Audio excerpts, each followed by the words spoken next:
Well, now finally, it is Chad's turn to face a jury for those 3 murders, and there are other additional crimes, too, that he's facing. And for him, the stakes, they are even higher than what we went through with Lori Vallow, because this is a death penalty trial this time.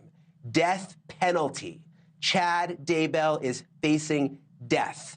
And NewsNation correspondent Nancy Loo, she was in the Ada County Courthouse today for jury selection. She joins us now, live right now. She's in Boise tonight. All right, Nancy, we went through this with Lori Vallow. Here we go with Chad. The whole thing is enraging, what happened to those kids. What was Chad Daybell like in court today? We haven't seen him in a while. What was his demeanor like? Tell us everything. Light blue shirt, tie, and very much looking aware that this is a first impression that he is giving to people who may be deciding his fate, and it's a life or death fate. For a long time, he had his hands clasped, and people on social media were wondering if he was praying.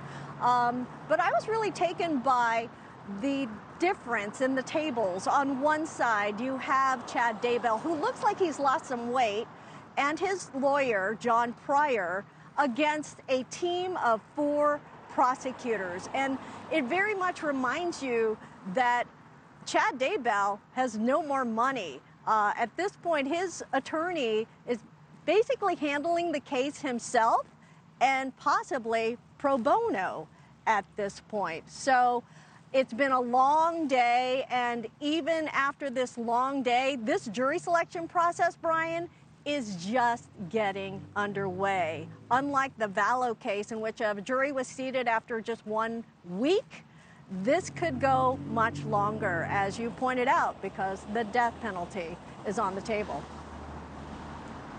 Yeah, I'm looking at the video from inside the courtroom, Nancy, and I'm so glad you're there, because we're not allowed to have a camera inside the courtroom. We get a feed from the court, and it's a very sort of wide shot that we're looking at. It's blurry.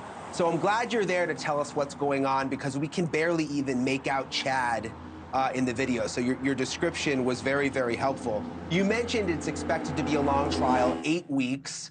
I would imagine you're sitting there today, they're questioning these jurors. That's going to be an issue for a lot of the potential jurors. I mean, to give up 2 months of your life, if you've got a job, if you've got a family, if you take care of elderly loved ones, is that an issue that's come up today? Yep.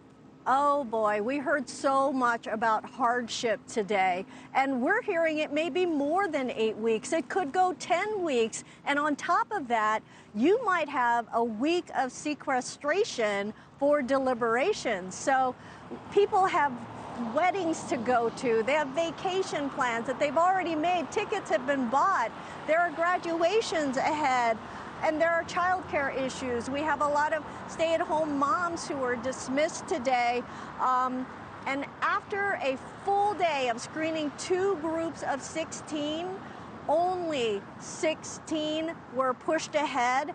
They want to get a pool of 50 people to ultimately seat a jury of 12 people along with 6 alternates. So after 1 full day of screening, we're only up to 16 out of 50. So this could stretch a week and possibly 2, Brian. Yeah, it's going to take a while. When Nancy says the word sequestration, if you don't know what that means that during jury deliberations, they could actually make the jurors stay in a hotel. You don't get your cell phone. You can't talk to anybody. You can't even talk to your family sometimes. I mean, talk about a hardship. I got to ask you, Nancy, I sat through Lori Vallow's jury selection. I stood in the same spot as you. I know exactly where you are outside the courthouse there. And one of the issues with Lori's trial is that a lot of people had heard of the case there. You know, a lot of people in that area had followed what happened to the kids.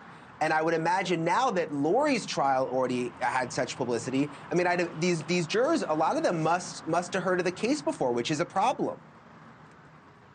Yes, and there are very few people. One person claimed to have not known about it, but one person said there is no way you can live in Idaho and never hear about this case. A couple people flat out said they think he's guilty. And they were dismissed, and they just said they could not set their bias aside. They could not be impartial. And Brian, we also heard from a retired school teacher who was dismissed, and she expressed how she's an emotional person. She's a very visual person. And because during this trial, we will see autopsy photos of JJ and Tylee and of Tammy Daybell. She expressed that she's so emotional, there's no way that she could be impartial after seeing photos like that.